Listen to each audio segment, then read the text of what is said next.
ግን እዚህ ላይ ማስተዋል ያለብህ ቄስ አይደለም ሄዶ ማተብ እያስበጠሳችኋለሁ፣ ሼህ ነው፣ ኡስታዞች ናቸው።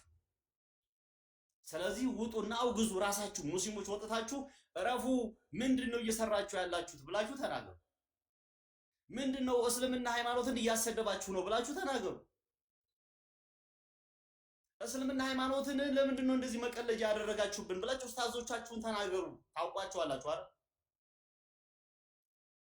ከእናንተ በላይ እኛ እናቃቸውም፣ ከኛ በላይ እናንተ ናችሁ የምታውቋቸው። ስለዚህ እንደ ሃይማኖት እስልምናና ክርስቲያን ተከባብሮ እንዲኖር ከሆነ ተናገሩ፣ ውጡ፣ አውግዙ። በህፃናት ልጅ አማርኛ መፍታት አይችሉም፣ አማርኛ መናገር አይችሉም። የ10 የ9 የ8 ዓመት ህፃን ልጅ ደርደር ማተብ እምትበጥሰው እበጥስሃለሁ። ይሄ አይደለም፣ ይሄ ገና ጅማሮ ነው። ይሄ ጅማሮ እየተለማመድከው ነው። እያንዳንዱ ያለ ወደድክም ጠላህ በሃይማኖቴ በማተቤ ህፃናት ልጆች ደርድረህ ማተብ የምትበጥስ ከሆነ እኔም አንተ ላይ አንድ እርምጃ ልራመድ እያዘዝከኝ ነው ያለው። ማድረግ ያለብኝን ነገር እንዳደርግ እየገፋፋኝ ነው ማለት ነው።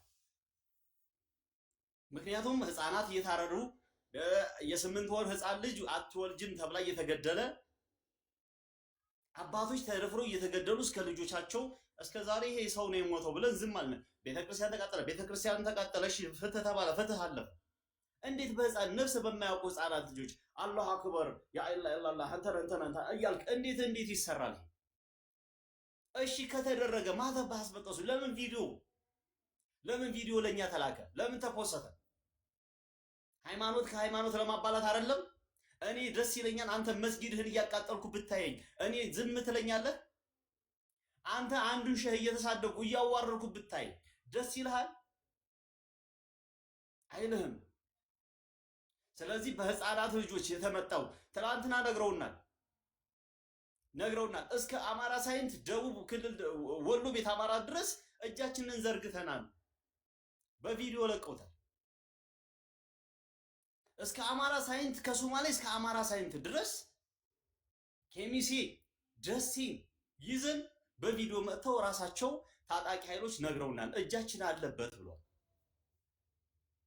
ስለዚህ እስልምና እምነት ውስጥ ያላችሁ እህት ወንድሞቻችን እላፊ ቃል ሳንናገር ሌላ ውስጥ ሳንገባ ሳሚ እንዲህ አለ ሳትለይ በፊት አሁንም በክብር የምንለምናችሁ በአላህ ብለና ውጡና እነዚህን ሸዎች አውግዙ።